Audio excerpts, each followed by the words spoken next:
All right, we are live. Welcome to Coffee with Tim. It's May 10th. I can't believe May is flying by, but it is. Today, I'm going to be showing just a little bit about contracts. I don't think we've really gone over contracts yet in the Coffee with Tim sessions. So I'm going to do a little bit about contracts, and then any questions that you have, I'll answer. So let's get started. So over here in Things to Do, you'll see the contracts module. And I've already pre-opened it because I wanted to show one new thing that I just added and since the last Coffee with Tim. And you'll notice in the listing, there are these little icons, this little red calendar with a payment on it, and then this little green check. And that just lets you know if you've added a required payment to a contract, it'll let you know if it's been paid yet or not. So that definitely helps, especially because this one's already been accepted, but they never actually paid. So it's just good to know, in your listing what payments have been marked as paid and which ones haven't. So the first place you'll want to start is the contract template section. And you'll want to create a contract template or use one of the ones that we have in the templates wizard. We have a whole bunch of free contract templates that you can use and then tweak and adjust to whatever you need, but at least it already has all of the variables or tokens, whatever you want to call them, in place so that they'll be replaced with the data. So I'm going to go and open this contract template real quick and just kind of show you what one of them looks like. And so here you can set up two different types of contract templates, one for events and one for projects. And this is important, the object type, because an event contract can only be assigned to an event, and a project contract can only be assigned to a project. So the type is very important. If you go and create a project contract template and you try to go to add an event and you don't see it in that little combo box and you're like, what's going on? I don't see that contract I made. Make sure you check the type. And the type is also very important because of these variables, tokens, whatever you want to call them, that are available. So if I create this and I want to assign it to a project, but I add like all these different event variables, when I try, even if I switch this type, if I go and try to apply that to a contract, the contract's not going to know what the event date is, so it's very important right from the bat that you choose the correct type that you want to assign it to.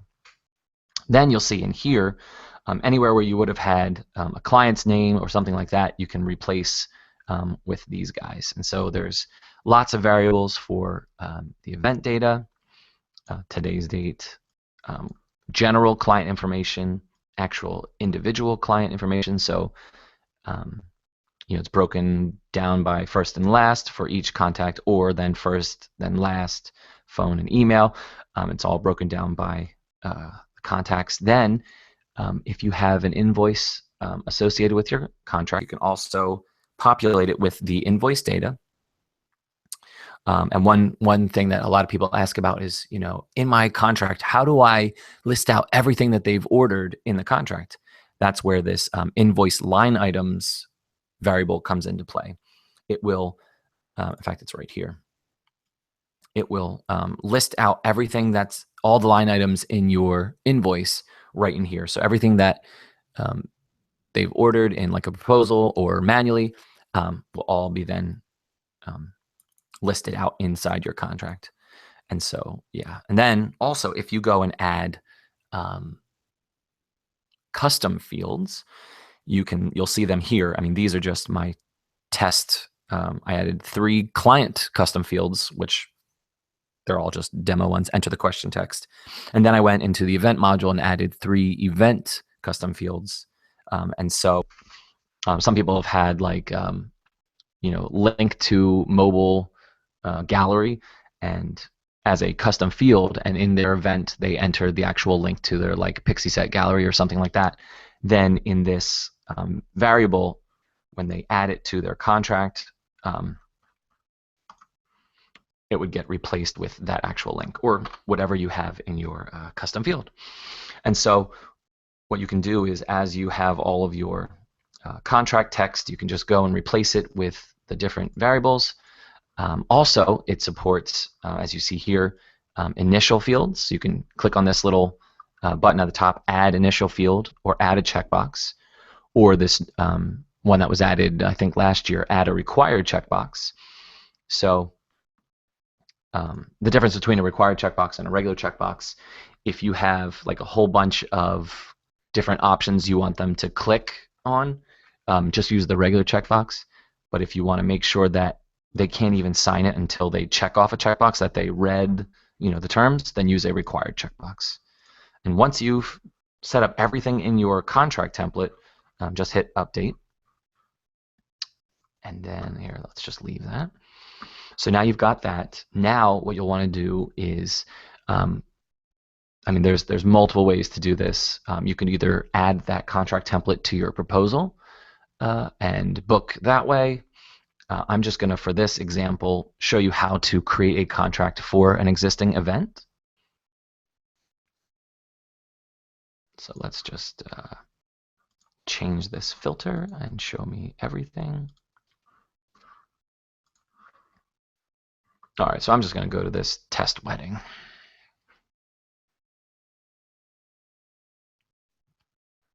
And here I'm in the test wedding, and you'll see on this contract, oh, that's a contact, sorry.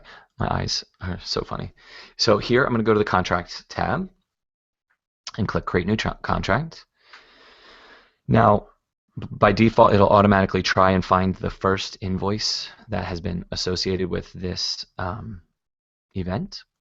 So it said, all right, since there's only one, I'm just going to select that by default. And then I'll have all of the contract templates that I've added for events since I'm in an event. So I'll click that. And then now, let me scroll down. And all of the dates, here's the invoice line items that got replaced with everything that was ordered in my invoice. And then all the payments that I added and stuff like that, that's all in there as well. And you'll see that these required checkbox and initial fields, those little variables, haven't been filled in yet. Don't worry, that will take place once they actually view it. So I've got everything in there. I'm just going to hit, I'm going to give it a name real quick. And I would obviously probably want to put the client's name or something like that about it in the contract name, but this is just a demo, so I'll hit save. And I'll say, hey, do you want to edit it? Absolutely. And so now we're taken to the contract edit screen, and you'll notice I've added a whole bunch of new help tips in here just to help people understand what's going on. And so here in this recipient section, anyone that you want to sign this, you'll want to add them as a recipient. So I'll just pull from there. Okay. And the thing to note is, if you only really want one person signing it, but you add 6 different people in there, it won't be considered accepted until all of them sign it. So really just send it to the person that you want signing it, or add them as a recipient and send it to them. Then, now that I've added them as a recipient, I could say, hey, I want to also, as soon as they sign it, make them pay online. So I could, since my invoice already has the payments generated out by my payment terms template, then that's why these two are here. I have a little help tip as well right there just to show. So I'll just select that first one. And if I don't want them to be prompted at all to pay online, you could also hit this pay by check option. But in my opinion, it just kind of defeats the purpose of adding a required payment and then not making them pay online. But hey, you can do whatever you want. So now we've added me as a recipient because I want to sign it because I'm the client in this case. And I want that client to make their first payment when they sign it. I could also, over here in this auto response override section, by default, in the contracts section over here in the settings tab. So you go to things to do, contracts, and then settings. There's this little thank you email response. You can choose whatever email template you want to automatically be sent to them when they sign. Well, then here on this specific contract, I could say, actually, instead of sending that one, this normal one, I actually want to send this one, or whatever, when they sign it. So you can totally override that default setting. And I could even say, hey, if they don't sign by Friday at I don't know, by 1:30, then the contract is null and void and they can't access it anymore. So you can do lots of different things. So now I have the option to send the contract to my client, and each recipient that you add to the contract has a unique password generated for them that only they will see. So when you hit send, there's this big info bubble here that kind of lets you know that in order for your recipient to view and sign it, they have to have the link to it, and it needs to have this variable called recipient password. And that gets replaced with the auto-generated one. So here in my email templates, I already have this one. And you'll see right here, it's got this recipient password, and it'll be replaced as soon as I send it. Also, I have that contract external link variable, and it got replaced with the actual link for this contract. And I don't know if you saw this, but there's a variable for contract expiration date in the email templates as well. So it says, hey, be sure to sign this quickly. It expires on this date at this time, which is what I just set up. So you can also use those variables as well for the expiration date. So as soon as I'm ready to sign it, I'll just click this. Yes, I've read it, and hit send. And that recipient password will get replaced, and they'll be able to log in to the contract. At any time, you can click this view login to contract. And then what you'll do is, because you don't know their specific password, you'll just enter in your own Pixifi username and password. So you would just enter that in, and you'll be able to see kind of like an admin view of what they see, but you won't be able to sign it. Or say your clients just don't understand that they have to log in, or you're drafting this contract in person. What you can do is this little in person button next to each recipient. And when you click this, it'll let you know, hey, you're kind of waiving the extra security that a password has.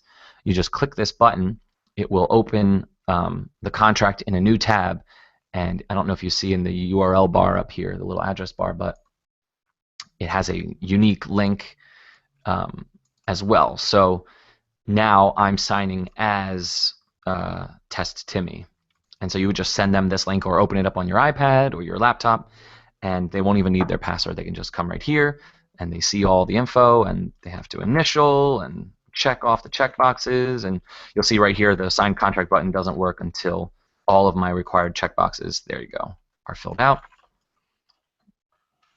Test, yep. Fast test, there you go. And then they would just hit sign contract, and then at the end they'll be taken to make their payment, and you'll just have to make sure that you have one of the merchant accounts set up, whether it's Stripe, Braintree, Authorize.net, Square, it doesn't matter. Just make sure you have something set up so that when they get to that next step, they'll be taken to checkout. So yeah, I mean that's contracts in a nutshell. I hope that helps. I hope you guys, that makes it a lot more understandable.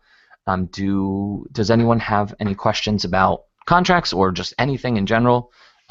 This is definitely the time to ask a question. You can just type in the little chat window on the side.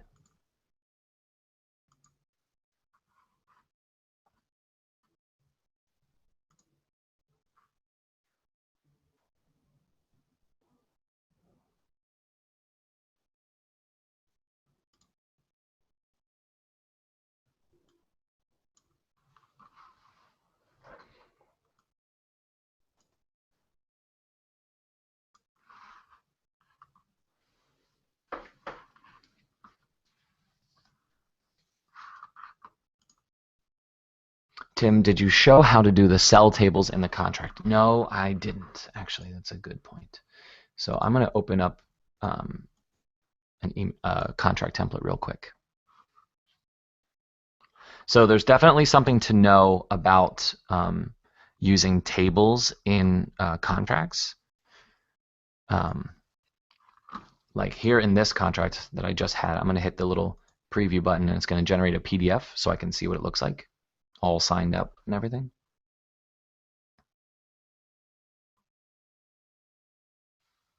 So yeah, here's what it looks like signed. Some people, yeah. So here, let's go to it. So in your template, you can hit this little. Let me just go to the next. You can go to table and create a table and choose how many columns and how many rows, and it will create those for you. So now I've got a 3x3 column table, and I could, this is the test, and I could insert a variable over here, like this is the start time, and this is another thing, and here is all the locations. You can do whatever you want. And then you also have these other editor buttons where you can, kind of insert rows or insert columns, or delete rows or delete columns. That way you can kind of manage it without having to go to tools and source code and kind of, mess with all of that. But there is something to note as far as exporting.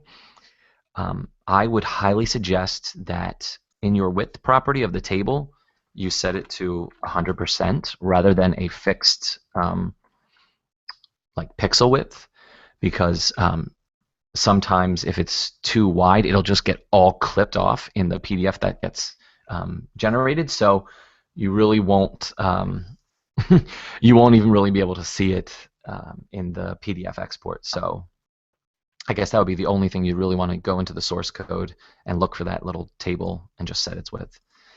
Or I think in table properties, let me just make sure. Yes, okay, so yeah, never mind. Don't even go to the code. Don't worry about it. Just click on this little table properties. I forgot that they added that. And then just set the width to 100%, just so that it doesn't get all clipped off.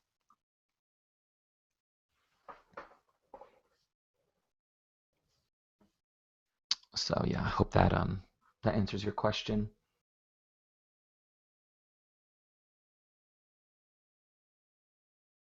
Okay, so Rachel's question was, I prefer for clients not to need to log in with a password to sign a contract. How do I implement that non-password link into the contract email that goes out? Rachel, that little sign in person thing, that link, that specific link, isn't available as a variable.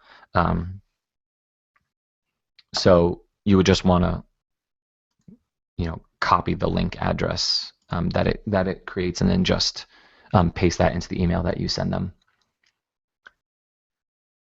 This was kind of done as a concession for people who didn't really want to have the security of a password. Even though I still don't really recommend this, but I get why there's certain situations where you wouldn't even want to have to email it to them and all that. So, and Bill said, "Are we live yet?" Yes, Bill, we are live.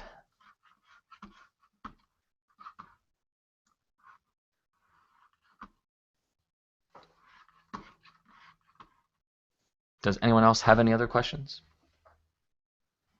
about anything? Doesn't even have to be about contracts.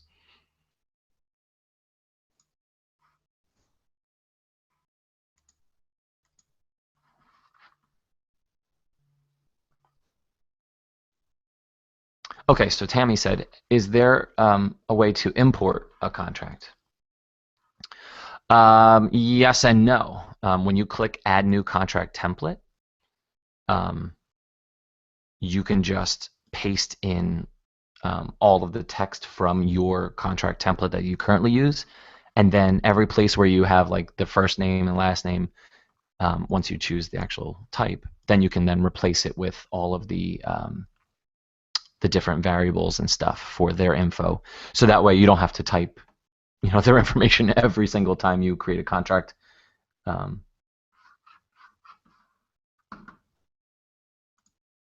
So Rachel's question was, why would someone want protection over a contract?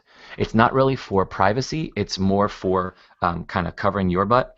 By having a unique URL and a unique password that even you can't access, it basically kind of has one extra layer of security, so that if your client were to come back during the process and say, well, look at this signature, that's not mine, I never signed this contract, Rachel signed it instead of me, I never agreed to these terms. I already track the IP address, their browser, and a whole bunch of other things as well for security, but just that extra level of, the fact that you wouldn't even be able to log in and sign it as them with the password method, kind of covers your butt as well. So, like if you hit preview contract, you'll see the little PDF that gets generated. I'll show you. So yeah, in each one, it has my IP, my browser, and I generate a unique signature key based on the time, their IP, and their browser. So this key, it can't be forged. So yep, like 007, some secret agent stuff. Oh yeah.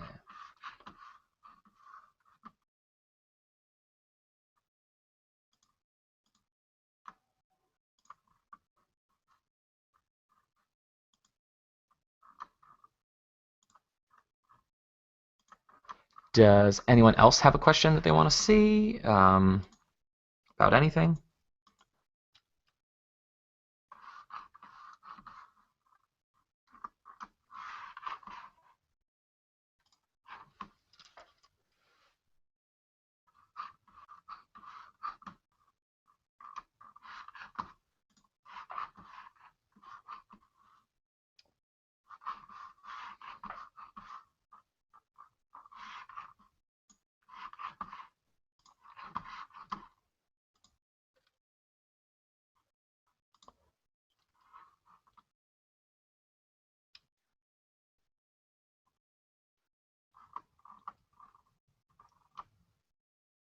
Yeah, totally.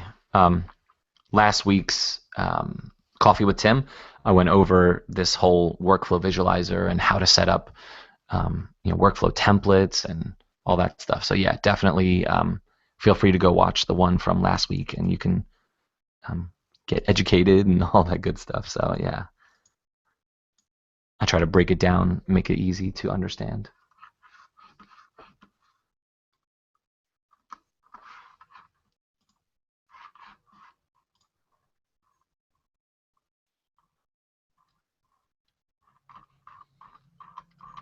I think on every single one of these videos, I always tell people to edit their dashboard. So I'm going to do it again just because now it's like a habit.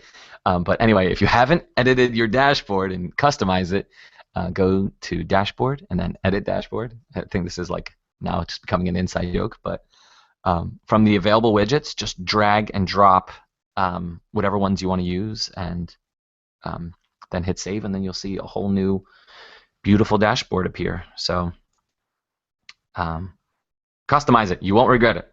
You'll thank yourself instead of just using the default one that comes when you first sign up. I literally show that every single video. I love it. All right. Well, today's I kind of just went over pretty much everything about contracts. So if you guys have no other questions, that's fine. We can kind of end this now, and then the recording will be posted on the Coffee with Tim page so that other people can watch it. But feel free to interrupt me real quick if you have one other question. If not, then I hope you guys have an amazing Tuesday, and I'll see you guys next Tuesday here at Coffee with Tim.